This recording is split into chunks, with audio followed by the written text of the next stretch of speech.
Well, hello there. Well, thank you for joining us on this one last call. Now, I would like to tell you, today's a very special episode. We're going to be celebrating the upcoming Kentucky Derby by making ourselves the flagship drink, the Mint Julep. And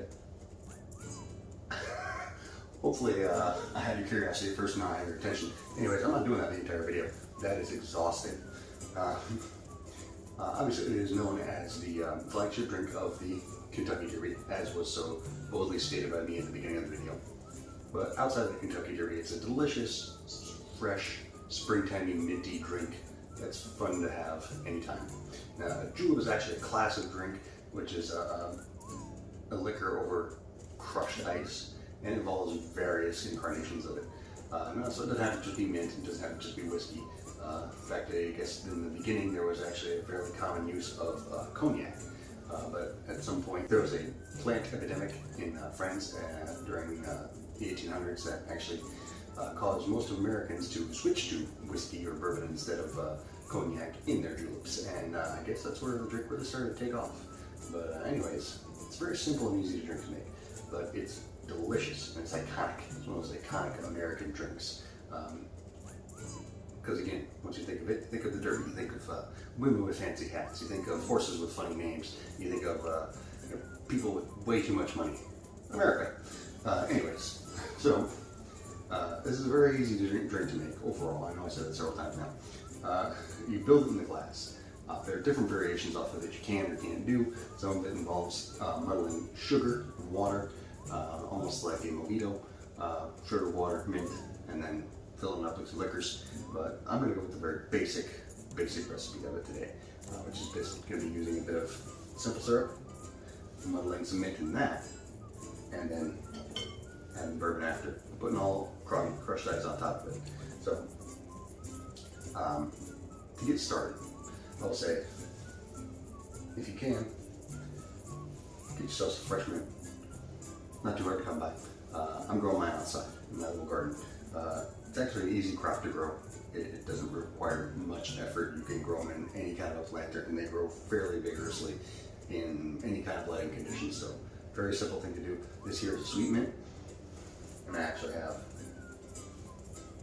some spearmint as well. So I'm going to be blending them together because I like them both. But I believe a lot of the recipe calls for only a few leaves, like 5 to 8 leaves, but I tend to go a little higher just because I really like my mint pronounced in this drink. Subtlety is nowhere, should be nowhere near this drink. Anyways, so we're going to go ahead and get started by putting our mint leaves in the glass. So let's just, there we go, got all the mint leaves in the glass. You want to probably leave one for sprig or two for garnish.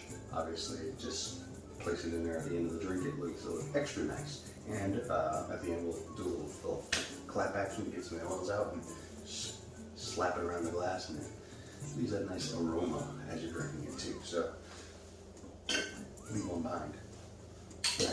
Next part, we're going to use ½ ounce of simple syrup. Just a little ½ ounce there. Now, simple syrup is easy enough to buy, but it's also easy enough to make. All you gotta do to make it is boil 1 part water and throw in 1 part sugar and stir it up until it's all fully dissolved, and let it, stir it, maybe let it simmer for a minute or two, 5 minutes maybe. And then once it's done with all that, you're gonna cool it down, you're gonna stick it into a bottle. Easy as can be. These bottles are relatively cheap. I think they're about $4 or $5.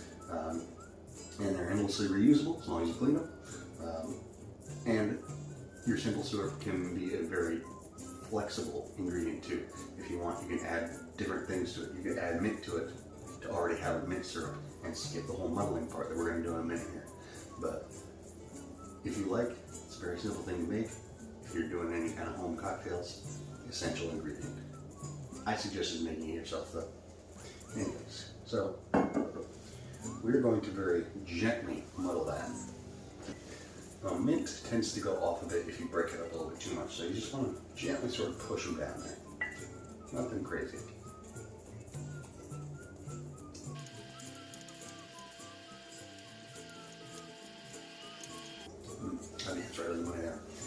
So again, if you can see in there, really haven't crushed it at all. Like they're still almost entirely whole. None of them are really broken. It's just really very gently squeezing them, almost massaging them to get the oils to come out. So that way, it infuses into your drink. See why it might be easier just to make the syrup itself. That being said, if you're not intending to make a bunch of mint juleps, I think you're better off just grabbing some fresh stuff and doing it like this. Now, if you're going to have guests over and you're going to have 4, 5, 6, 7, 8, 9, 10, whatever, however many people you have, then yeah, you might want to go with that mint infused simple syrup. Maybe a little easier on you. But for yourself, I recommend just doing it this way. And again, the other methods are vastly more complicated too, where it involves using granulated sugar and water, and you just basically you crush up the sugar and water until it's like a paste, and then you put some mint leaves on top, and then you crush that up a little bit, and then you keep adding and adding until you've got a fair amount. Then you put more ice in it and more ice in it, and then you go ahead and just put your too much. Simple syrup and mint leaves, easiest way to do it. Anyways, oh yeah, that's good. Tastes like mint candy. Smells like mint candy. Like a breath freshener. Anyways, so for the next part, you're actually going to put the ice in first. You're going to use crushed ice.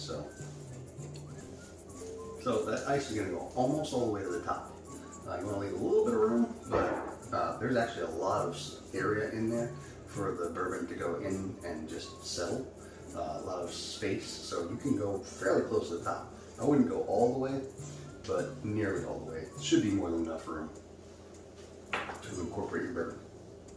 And this last part here, again, is a very easy drink to make. So you're looking at what, 3 steps, maybe 4. You're gonna put in your bourbon. You're just gonna put it over top, and then you stir it gently. But this last part is up to you. How much bourbon exactly you want. The recipe I have is for 2 ounces. That'll probably do the trick. If I have a little room left over, then I will go ahead and add a little bit more. Simple as that. But it's up to your preference. I think the mint and syrup is actually fairly strong flavor to it. So if you choose to add more, it may be better. Maybe better for you. Anyways, so we're gonna go ahead. We're gonna add 2 ounces.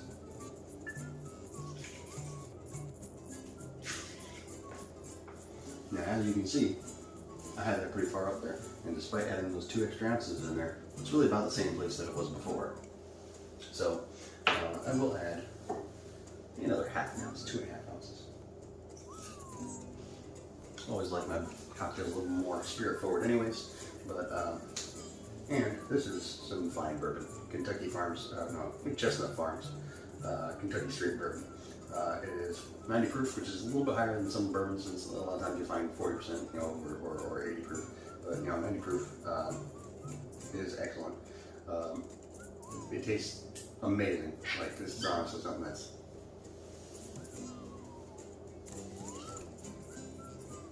easy to drink straight. As a sipping whiskey, it is nice to just enjoy it. By itself, it has a lot of caramel overtones to it, a little bit of cinnamon. It is amazing. Highly recommend. Chestnut Farms. It's expensive though, like $60 a bottle. There are definitely more expensive bottles out there. The last step, you're going to stir gently. Not too much. You don't want to get everything all over the place. You just want to incorporate the ingredients a little bit. And the crushed ice kind of acts as a filter for the mint leaves. So it's helpful to leave that not too disturbed. But I'm going to incorporate the simple syrup a little bit. Alright, probably be good. Anyways, last bit, we're going to do a little clap action on our mint sprig. Just kind of release the oils. Dab it around in the glass. That way you get those aromas. And you can smell it as you're drinking it. I'm going to put it in there. And there we go. And you might see somewhere that sticks straight up. I just kind of like this because when I drink it doesn't get in my face. But anyways, that's it. That's the drink right there in a nutshell. Super easy.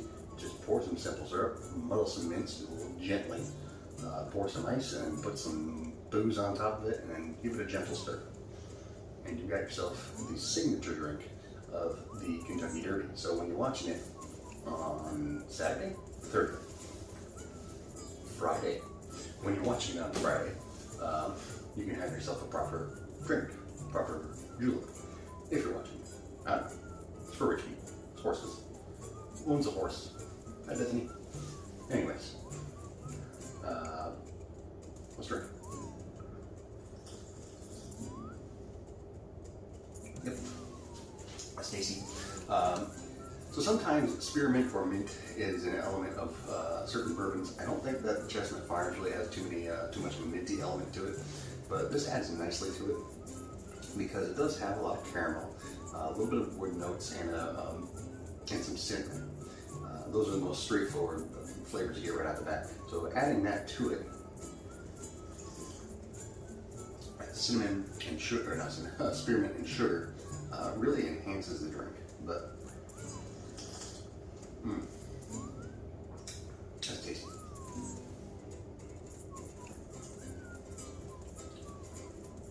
So I like this drink. It's an excellent drink. I actually had a julep at the Kentucky Derby one time. Went there to visit my friend Josh for his graduation, and we went to the Derby. It just happened to be Derby weekend, and that was a fun experience. Enjoyed it. And I do remember those being a bit sweeter, and probably they were probably rush making them because there was a lot of people there. Anyways, this is nice. I like this drink. That being said, if you're not a bourbon drinker, you probably won't like this drink.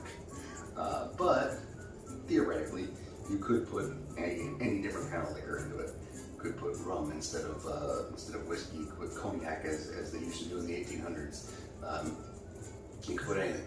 If you're using rum, it's almost like a mojito, just without the lime. So, I mean, it's a pretty versatile drink in my opinion. And it's crushed ice slowly. It just keeps it so cold and so nice.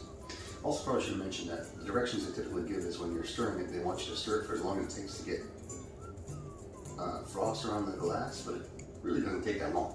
So I don't think you'll have to stir it for a really long time.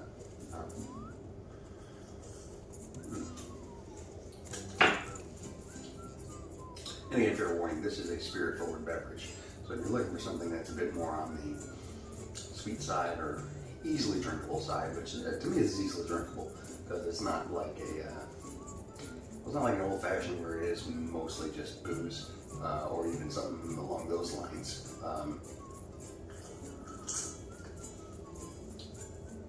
So if you're putting in a bad whiskey or whiskey you don't like, then you're probably not going to enjoy it.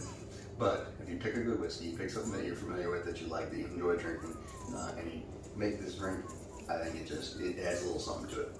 That being said, if you were looking for, neat or straight or anything like that, just stick with drinking it that way. But if you're looking for something different, you're looking for a change, you want something that's a bit more refreshing, a bit more fun, and of course, makes you feel like you're sitting there at the Kentucky Derby, then, well, this one's the one for you. What's the name of the place? Churchill Downs? I don't know. Hell, I've been there, I don't remember. So if you like this drink, let us know in the comments. If you like this episode, let me know in the comments. Don't forget to support the podcast. This One Last Podcast. Look us up on Google at This One Last Podcast. You can check us out on Podbean. Check us out on iTunes. You can check us out on Spotify. You can check us out on Pandora. We're on a lot of different platforms, which is why I recommend just Googling This One Last Podcast if you want to check us out. If you don't, that's fine too. It's up to you. But thank you for watching my videos. This one last call. If you like my videos, check out DeLacy's videos. His videos are the Happy Good Mornings, and he's putting those out on Instagram now, and he's been working on doing a different format. He's got himself a nice home studio setup that he's going to start recording in, so check that out whenever he starts doing those again. If not, I think he's got some backlogged episodes on Facebook. Not 100% sure, but check it out. Paul's going to come up with something soon, I'm sure of it. We're still putting out episodes, still doing little things here and there. I think B's also been chopping up some clip episodes or some segment episodes, so that's good. Check those out. He's been posting those on Facebook. Check us out on Facebook, like our page on Facebook. This Won't Last podcast. Check us out on Twitter at One Podcast, or just, again, search for This Won't Last podcast. Check us out on Instagram, where we pop in there. That's where we're doing a lot of live streams of the podcast episodes, so check those out. We also have been posting those on IGTV. I've been posting these on IGTV. Check it all out. So many things, so many projects. I mean, just think about the music of this episode. Probably gonna be the same. I wanted to be able to make something special for the Kentucky Derby, but don't have the time. So I'm just gonna use the default. Don't forget about our partnership with Bright Swimwear. If you go to brightswimwear.com and you use the code TWL25, check out, you'll get 25% off your order of any swimwear from Bright Swimwear. They're a company based out of Sweden, and their goal is to make luxury swimwear for the every person. So check it out, brightswimwear.com. Use the code TWL25 at checkout. I think that's going to do it for today. Please support us. Let us know what you think. Conversate. Do all the social things. I appreciate you. Enjoy this beverage. Bye.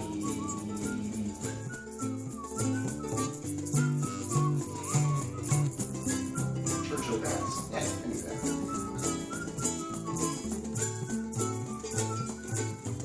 If you are going to make this drink, I recommend you don't wear a white jacket. I managed to avoid any stains today, but certainly was a harrowing experience.